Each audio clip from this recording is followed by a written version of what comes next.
It's after midnight now, and we finally have a chance to do the unboxing for my aftermarket exhaust for my 2014 Boxster S. Low miles, certified pre-owned, great car. So now it's been 15 months, 16 months, and it's time to turn it up a little. Now, when I started the channel, I lived in a house, but I've since sold it and moved into an apartment. That has made things like washing my car, and in this case, getting a delivery, a little more interesting. So I'm gonna go downstairs and try and pick up what I understand to be my FabSpeed Valvetronic exhaust for my 2014 Porsche Boxster S.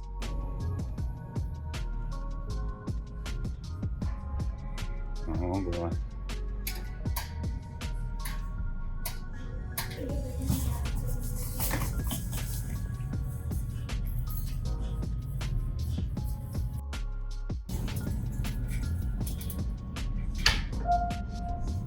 The standard exhaust is fine, but when the top is down, if you're going over 60, you can't hear the engine. When the top is up, it has induction noise sort of piped in through a sound composer, and it's great, but it's still pretty quiet.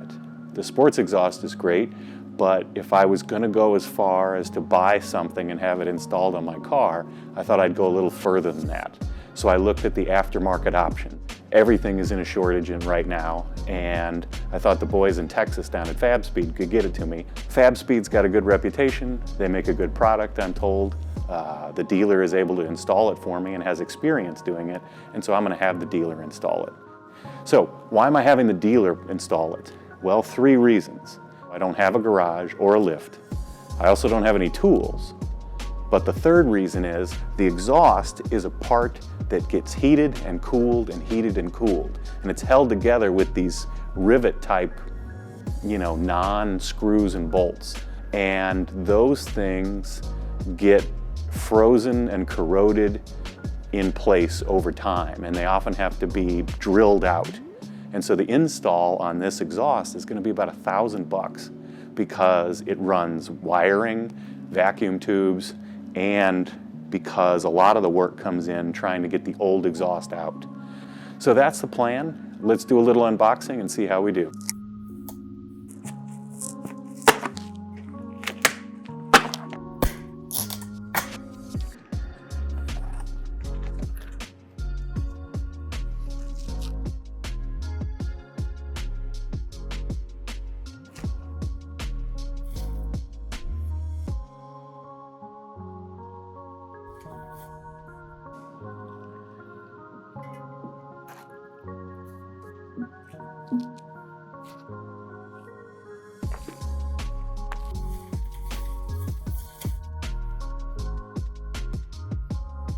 All right, so this appears to be the contents. This is going to be the controller. We've got the over axle pipe. These are the mufflers. This right here, this is the valve. When this is open, it's going to be very loud. When it's closed, it's supposed to be roughly like stock. So we're going to see. But these are stainless steel, made in Texas, fabricated one at a time. So the lag time is supposed to be maybe 5 or 6 weeks. Because of COVID, because of life, because the valves came from England, it took from August till the end of November. So that was a long wait. And one of the biggest waits was for these, the stainless steel exhaust tips. So that's what we've got. This is the center. To it mounts these. These probably mount to the catalytic converter. Boom. This is the muffler. So, hopefully I haven't done too poor a job explaining what it is I have in front of me.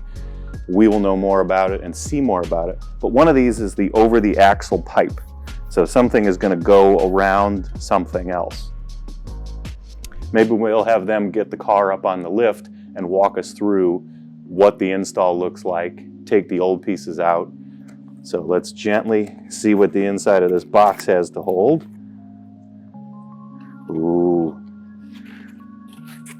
So these are the key fobs to turn the exhaust off and on. And like a lot of the aftermarket exhausts, I understand it has 3 settings.